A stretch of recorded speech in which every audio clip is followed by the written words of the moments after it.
A year ago, when I took office in the midst of the worst recession since the Great Depression, I promised you two things. The first was that there would be better days ahead. And the second was that the road to recovery would be long and sometimes bumpy. That was brought home again yesterday. We learned that in November, our economy saw its first month of job gains in nearly 2 years. But last month, we lost more than we gained. Now, we know that no single month makes a trend, and job losses for the final quarter of 2009 were 1/10 of what they were in the first quarter. But until we see a trend of good, sustainable job creation, we will be relentless in our efforts to put America back to work. That task goes even deeper than replacing the 7 million jobs that have been lost over the past 2 years. We need to rebuild our economy in such a way that our families can feel a measure of security again.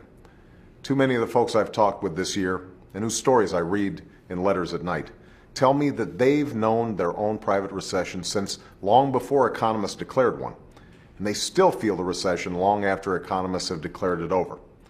And that's because for decades, Washington avoided doing what was right in favor of doing what was easy. And the result was an economy where some made out well, but the middle class too often took a beating. Over the past decade, the income of the average household actually declined, and we lost as many jobs as we created. Hard-working folks who did everything right suddenly found themselves forced to downscale their dreams because of economic factors beyond their control.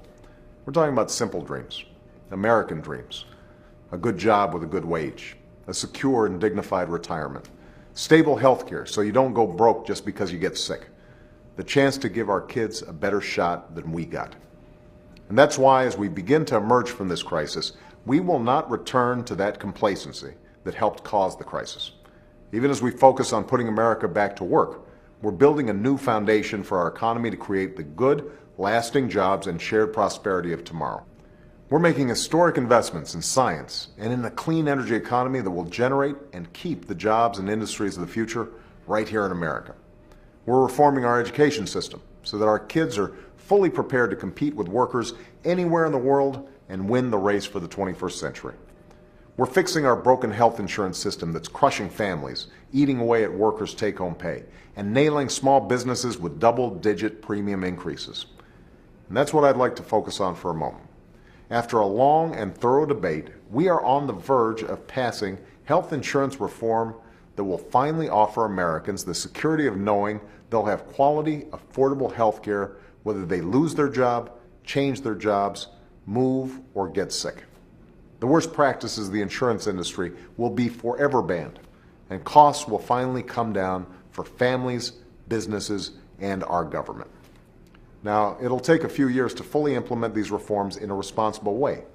But what every American should know is that once I sign health insurance reform into law, there are dozens of protections and benefits that will take effect this year.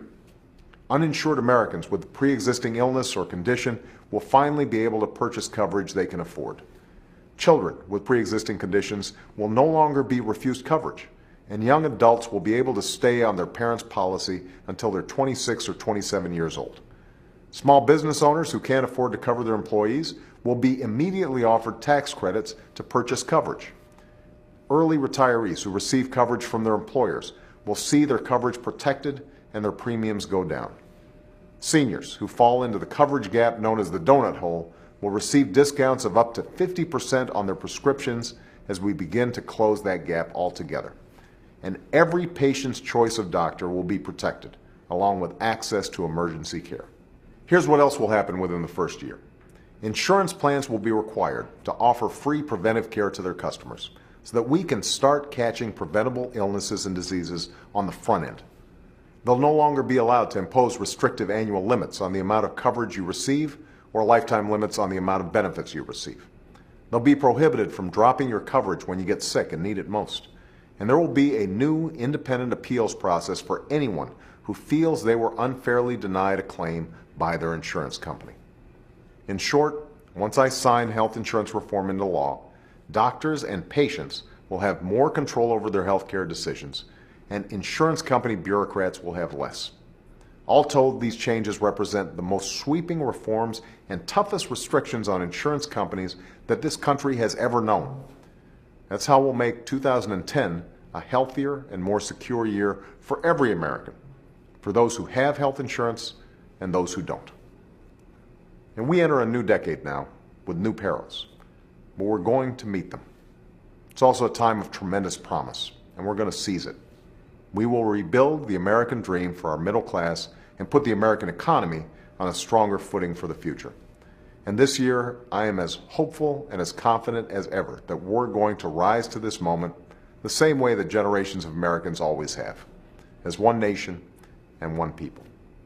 Thanks for listening.